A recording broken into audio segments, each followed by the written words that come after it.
It does not announce itself. It simply appears ripping across the Antarctic plateau at speeds that erase sound and flatten distance. Snow does not fall here. It moves sideways, suspended in air, grinding against ice that has not known liquid water for millions of years.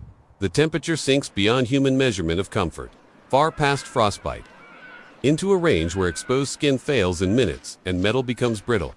This is the Antarctic winter, a season without sunrise, a continent sealed in darkness for months at a time. Nothing should live here. And yet, standing motionless against the wind, packed shoulder to shoulder on the frozen sea ice, tens of thousands of living bodies endure it. They do not migrate north. They do not seek shelter. They do not escape. They remain through the coldest winter on Earth by choice. The silhouettes are unmistakable. Upright forms, rigid against the gale. Black and white shapes blurred by blowing ice. Emperor penguins wait as the planet's most hostile season closes around them. But at this moment, the surface temperature hovers near minus 40 degrees Celsius. Wind chill drives the effective temperature far lower. For weeks, the sun will not rise. There will be no food, no open water, no margin for error. Any individual that miscalculates energy, timing, or position risks death within hours. And still, they stay. Not because Antarctica is gentle. Not because these conditions are survivable in any ordinary sense. But because leaving would be worse. This frozen gathering is not accidental. It is not stubbornness or blind instinct. It is the product of millions of years of evolutionary pressure. Answer forged slowly to a question no organism should ever face. How to reproduce when the environment itself seems designed to kill you. Today, we're diving into why penguins choose to freeze into Antarctica's deadliest winter as a spectacle of endurance, but as a precise biological strategy. A strategy shaped by physics, metabolism, behavior, and time. One that turns cold into protection, darkness into advantage, and collective suffering into survival. This is not a story about heroism. It is a story about constraints. About trade-offs so severe that evolution corners life into extremes, and about what happens when the safest place on Earth for a species is the most lethal place imaginable. Before we can understand how penguins survive the Antarctic winter, we must first understand why they enter it. At ALN, what invisible forces make this frozen gamble their only viable choice. As summer drains away from Antarctica, the ocean begins to lock itself into ice. Leads of open water seal shut. Waves steal, then vanish beneath the growing skin of frozen sea. By late autumn, the coastline becomes a rigid platform stretching hundreds of kilometers into the Southern Ocean. It is here on sea ice that will soon be battered by darkness and wind that emperor penguins arrive. They come ashore precisely as conditions deteriorate. From a human perspective, the timing appears irrational. Food access is about to collapse. Temperatures will plunge. Storms will intensify. Yet, for emperor penguins, this narrowing window is the safest possible moment to reproduce. The winter ice is not a threat. It is the nursery. Sea ice. Stability is the first constraint. Emperor penguins require a surface that will not fracture or drift apart before their chicks are ready to leave. Summer ice is unreliable, prone to early breakup as solar radiation returns. Autumn ice, however, is thickening, consolidating, locking itself to the continent. By breeding at the onset of winter, penguins anchor their offspring to the most stable platform Antarctica offers. But stability alone is not enough. Timing must also match the ocean's productivity cycle. Penguin chicks cannot enter the sea immediately after hatching. They need months to grow waterproof feathers and develop muscle mass capable of sustained swimming. If chicks hatch too early, before the return of sunlight, parents cannot feed them. If they hatch too late, the sea ice disintegrates beneath them before they are ready. The winter breeding schedule aligns chick development with the Antarctic. Spring plankton, bloom windfish, and squid surge back into coastal waters. This synchronization is not flexible. It is exact. Eggs are laid at the coldest point of the year, when temperatures are falling toward their minimum.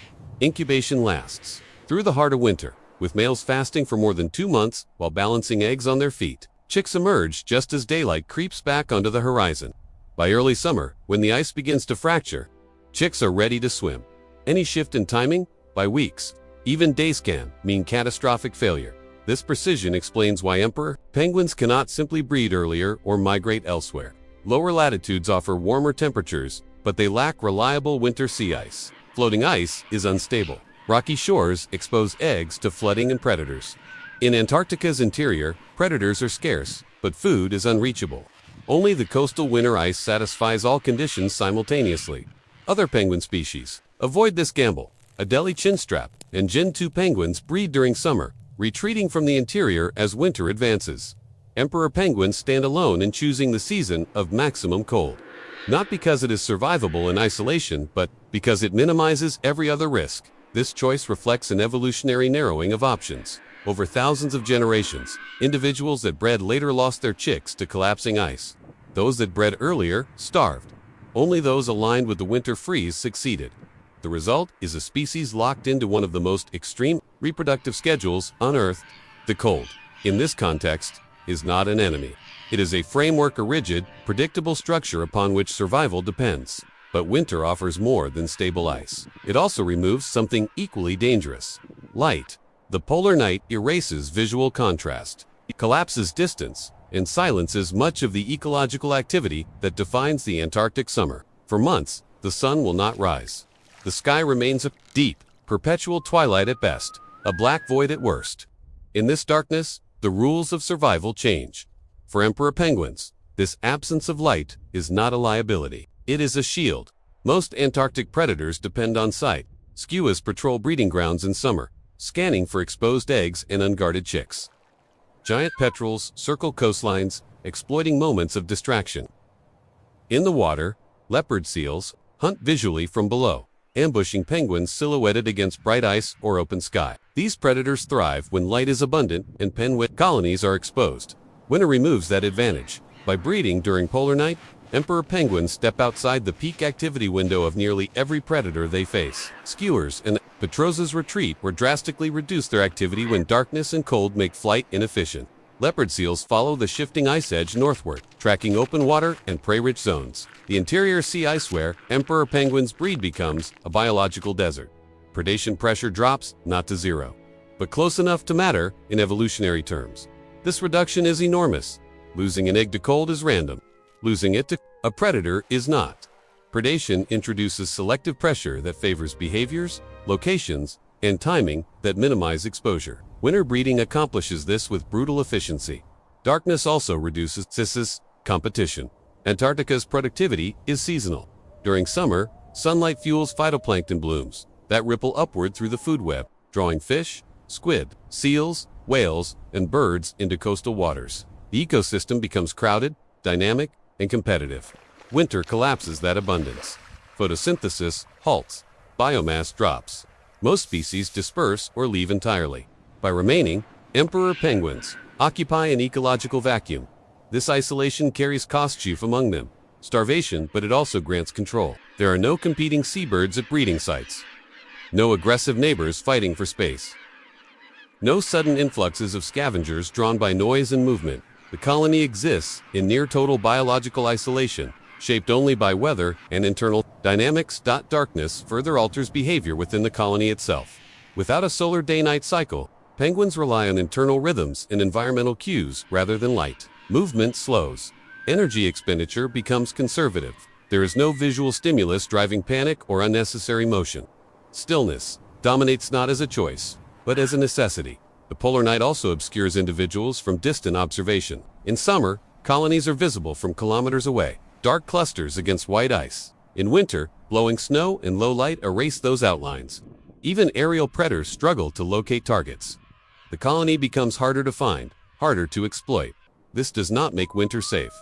Cold remains lethal. Storms still kill. But danger becomes predictable, governed by physics rather than biology. And predictability favors adaptation. Evolution does not reward comfort, it rewards consistency. By choosing darkness, emperor penguins trade immediate warmth for long-term reproductive success. They remove eyes from the sky, rivals from the ice, and much of the chaos from their environment. What remains is a singular challenge cold that their bodies and behaviors are uniquely equipped to face. Temperature is only the beginning. What defines the Antarctic winter is the way air moves, how gravity pulls dense, supercooled air off the interior plateau and accelerates it toward the coast. These katabatic winds can exceed 150 kilometers per hour, stripping heat from exposed surfaces with ruthless efficiency. In this environment, still air is survivable. Moving air is lethal. For emperor penguins standing on sea ice, heat loss follows three primary pathways: radiation, conduction, and convection. Each is magnified by Antarctic conditions. Radiative heat loss occurs continuously. A warm body emits infrared energy into its surrounding. In Antarctica, the surrounding air and ice are far colder than the penguin's core temperature, creating a steep thermal gradient. Heat flows outward, relentlessly. Darkness offers no relief. Infrared loss is independent of sunlight. Conduction adds another drain. Penguins stand on ice that conducts heat away from their feet. Without protection, contact with frozen ground would rapidly draw warmth from the body's core. This is why emperor penguins never placed eggs directly on the ice. Skin-teeth contact is an invitation to thermal collapse. But the most dangerous mechanism is convection.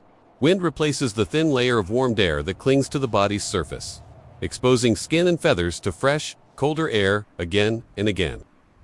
This accelerates heat loss dramatically. A temperature of -30°C with high winds can impose an effective heat loss equivalent to -60 or lower. Under these conditions, even well-insulated mammals die quickly if exposed. Antarctica offers no shelter. There are no trees, no rock outcrops, no burrows. The sea ice is flat, open, and merciless. Penguins cannot hide from the wind. They can only manage how much surface area they expose to it. This is where physics begins to shape behavior. Emperor penguins adopt an upright posture, not for balance, but for thermal efficiency. Standing reduces the surface area in contact with ice and minimizes conductive heat loss. Feathers overlap densely, trapping layers of air that slow radiative escape. Blood flow to extremities is tightly regulated, allowing feet to approach freezing temperatures without tissue damage. Biological compromise that protects the core. Even breathing becomes a thermal risk. Inhaling air at extreme cold can strip moisture and heat from respiratory tissues. Penguins reduce respiratory rates during rest, conserving both water and warmth. Individual physiology is not enough. A single emperor penguin standing alone in winter conditions cannot survive indefinitely. The physics are unforgiving. Heat loss eventually outpaces metabolic production. Fat reserves drain. Core temperature drops. Death follows. Survival depends on altering the physical environment itself. Penguins do not defeat the cold. They reshape it locally, temporarily by changing airflow, reducing exposed surface area, and trapping shared warmth. Before biology can succeed, physics must be negotiated. For emperor penguins, winter survival depends on an extreme metabolic strategy, doing almost nothing for as long as possible without dying. From the moment breeding begins, the rules of energy change. Food will soon be unreachable. Movement will become costly. Every unnecessary action becomes a liability. The foundation of this strategy is fat. Before winter arrives, emperor penguins feed intensively in the Southern Ocean, building massive lipid reserves beneath their skin. This fat layer can reach several centimeters thick, forming both insulation and fuel. It is not simply stored energy, it is a thermal buffer, slowing heat loss while providing calories to maintain core temperature. Once breeding begins, feeding stops. Male emperor penguins, in particular, enter one of the longest fasting periods, known among birds, after females lay their single egg and depart for the sea. Males remain behind to incubate fasting for up to 4 months. During this time, they consume nothing. Their bodies must rely entirely on stored fat and carefully regulated metabolism. Metabolic rate drops dramatically. Heart rate slows. Activity becomes minimal. Muscles shift toward conserving energy rather than generating power. Protein breakdown is suppressed for as long as possible, preserving muscle tissue needed for balance and posture. Only when fat reserves near depletion does the body begin consuming muscle. Dangerous threshold. Few individuals survive. Crossing water, too, becomes an issue. With no liquid water available, penguins rely on metabolic water produced during fat oxidation. Even breathing too rapidly risks dehydration, as moisture is lost with every exhalation into super dry air. To compensate, penguins reduce respiratory rates and minimize exposure of moist tissues. The beak is often tucked beneath feathers, limiting heat and water loss. Eyes remain partially closed. Stillness dominates not from lethargy, but from calculation. Thermal regulation inside the body becomes highly selective. Blood vessels in the skin constrict, limiting heat loss to the environment. Extremities, feet, flippers, and beak are allowed to cool dramatically, sometimes approaching freezing, while the core remains near optimal temperature. Countercurrent heat exchange systems recycle warmth from outgoing blood, preventing tissue damage even at extreme cold. This physiological control comes at a cost. Tissue repair slows. Immune function is reduced. Any injury, infection, or metabolic error becomes more dangerous when energy margins are this thin. Winter survival leaves no room for redundancy. Yet this austerity works by lowering metabolic demands to the bare minimum.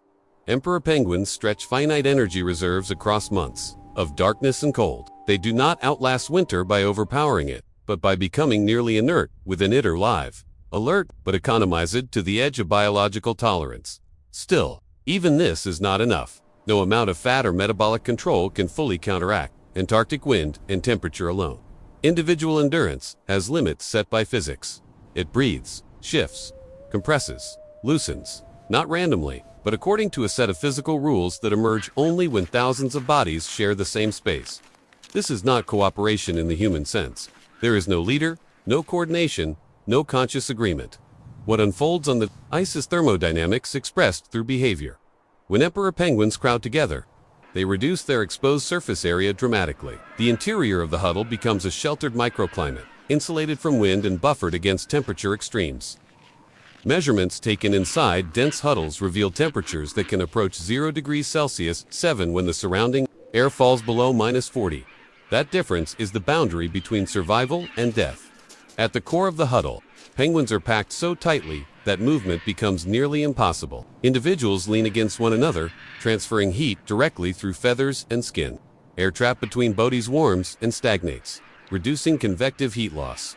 The wind Antarctica's most lethal force simply cannot penetrate.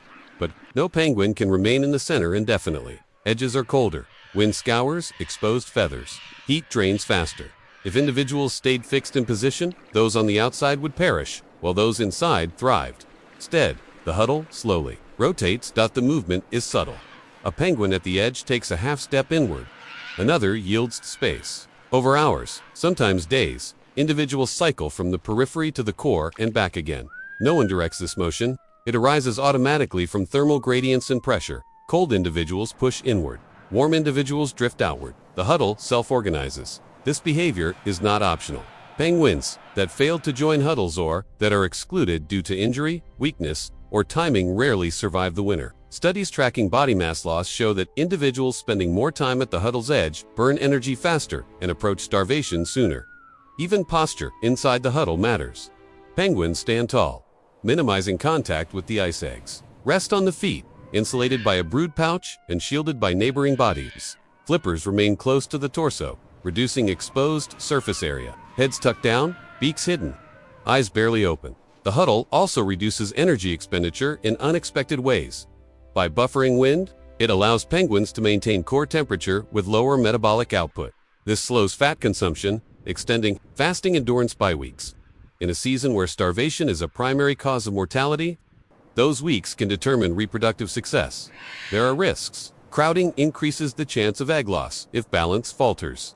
Sudden shifts can crush smaller individuals. But evolution tolerates these costs because the alternative exposure is worse. What emerges from this behavior is a collective organism. Larger and more resilient than any individual penguin, heat becomes a shared resource. Survival becomes distributed. In the Antarctic winter, isolation is fatal. Only by becoming part of a living structure, fluid, adaptive, and governed by physics do emperor penguins transform a killing environment into one they can endure. When a female emperor penguin lays her egg, it is immediately vulnerable. Exposed to Antarctic winter air, an unprotected egg can lose lethal amounts of heat in minutes. Direct contact with ice would freeze it even faster. There is no nest, no insulation from the ground, no margin for delay. The transfer must be precise. As soon as the egg emerges, the male rolls it carefully onto the tops of his feet, cradling it against his body. A fold of skin, the brood pouch, drops down to seal it in, enclosing the egg in a pocket of warmth just above freezing. The entire exchange takes seconds. Any slip, any prolonged exposure, and the embryo dies. From that moment on, the male cannot set the egg down. For the next 2 months or more, through the darkest and coldest part of winter, he stands nearly motionless, fasting, balancing the egg continuously. Shifting weight too abruptly risks rolling it free. Leaning forward exposes it to cold air. Even adjusting posture becomes a calculated act. Storms do not pause for incubation. Blizzards batter the colony. Winds screaming across the ice, snow blasting sideways. Visibility collapses. Temperatures plunge further. The male tightens his posture, presses inward toward the huddle, and trusts that the shared warmth will hold. Inside the egg, development is slow and fragile. Embryonic growth depends on stable temperature. Too cold, and development halts. Too warm, and metabolic demands exceed oxygen supply. The brood pouch regulates this narrow range with remarkable precision, maintaining egg temperature despite external extremes that would destroy unprotected tissue. This system evolved under relentless selection. Males that failed to maintain balance lost eggs. Those that shifted too often depleted energy too quickly. Those that could not endure the fast abandoned incubation or died standing. Over generations, only the most precise incubators passed on their genes. Yet even perfection offers no guarantees. Egg loss remains common. Sudden gusts can knock an egg loose. Crowding in the huddle can jostle balance. Extreme cold can overwhelm. Even the best insulation, in some years, entire colonies lose a significant fraction of eggs before hatching. When an egg is lost, there is no replacement. Emperor penguins produce only one egg per season. There is no second attempt. The male continues to stand, instinctively holding his feet together long after the egg is going to behavior thought to reflect delayed hormonal shifts rather than awareness of loss. Hatching, when it comes, is timed with extraordinary precision. Chicks emerge just as the first hints of daylight return to the Antarctic horizon. Females, having spent months at sea replenishing energy reserves, begin to return to the colony. Their arrival is not guaranteed. Storms, shifting ice, or poor foraging conditions can delay them. If the female does not return soon after hatching, the chick starves. To bridge this gap, the male produces a small amount of nutrient-rich secretion from his esophagus, sometimes called crop milk. It is barely enough to sustain the chick. 4 days, not weeks. This is the final gamble.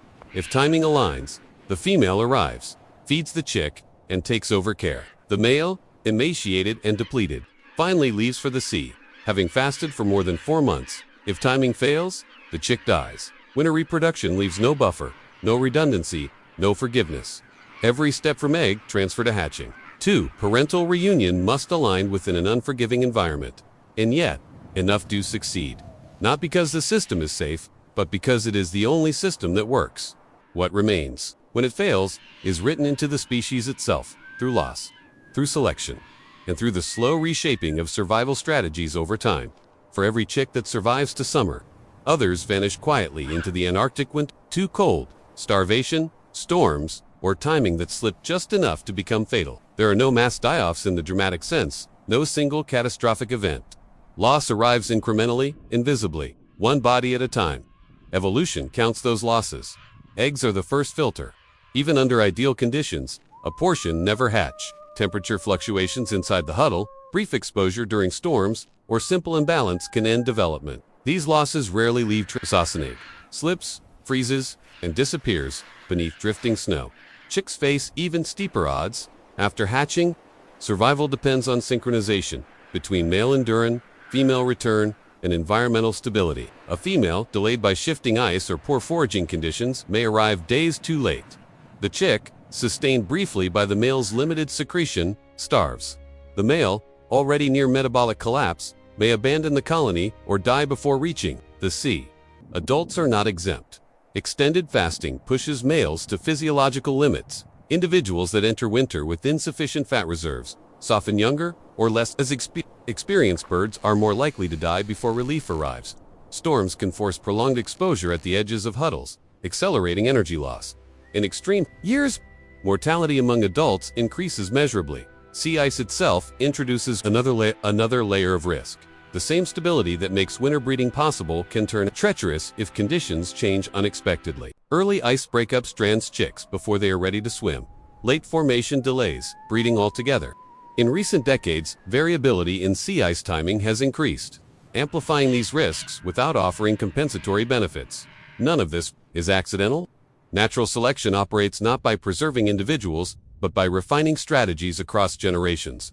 Emperor penguins are not optimized for survival in all conditions. They are optimized for survival under a narrow, historically stable set of constraints. When those constraints shift, the cost is immediate. This is why emperor penguin populations fluctuate widely between years. Some seasons produce high chick survival. Others collapse almost entirely. Over evolutionary time, these fluctuations are tolerable. Over short timescales, they are destabilizing. Yet the species persists because the strategy still works.